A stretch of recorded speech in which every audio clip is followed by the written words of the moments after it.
I definitely think that people in America take free speech for granted. I feel like as journalism students, sometimes we kind of might have to deal with that a little bit, kind of censoring depending on how controversial a topic was. I know, like in my high school paper, I kind of had to deal with that, but I can't imagine a world where those kinds of restrictions are put on professionals too. And I know that that's a reality for people, and it makes me really sad because I feel like if I was living in one of those countries, I just would never know what to believe and whether or not things were being portrayed correctly, or whether or not I should be more worried about something or less. I feel like I would always be kind of, I don't know, anxious about that aspect of news. I think the reason why it's so common in our country is because of our whole celebrity culture, and celebrities here, like, they're huge celebrities in other countries. Like, we kind of started that off, and I think a part of it is because we never had royalty. But anyways, getting back to journalism, I think like tabloid journalism and entertainment journalism, like that's something that we as journalists, it's like a part of our field now.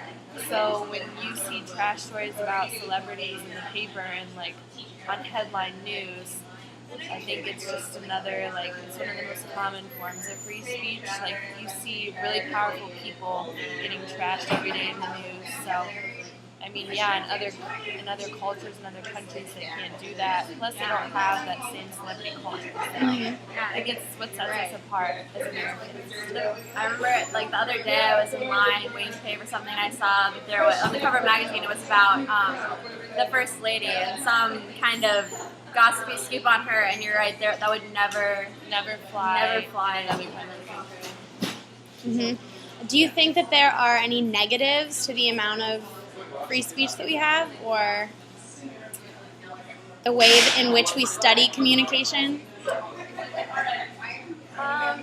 No, because I think that a lack of boundaries teaches people to be liberally minded and to kind of, I feel like because we have freedom of speech and we can really write about anything. I know a lot of times for me, if I'm going to start a story, I start it without really a focus, and then I just go out there and start collecting information and wait for something to kind of come to me or something to be really compelling.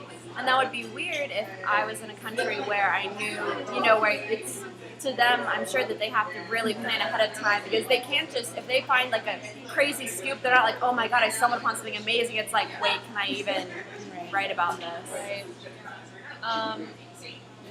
I don't know. I kind of feel like there's negatives and positives. Like, people can go out and bash gay people, and it's like completely acceptable and completely legal.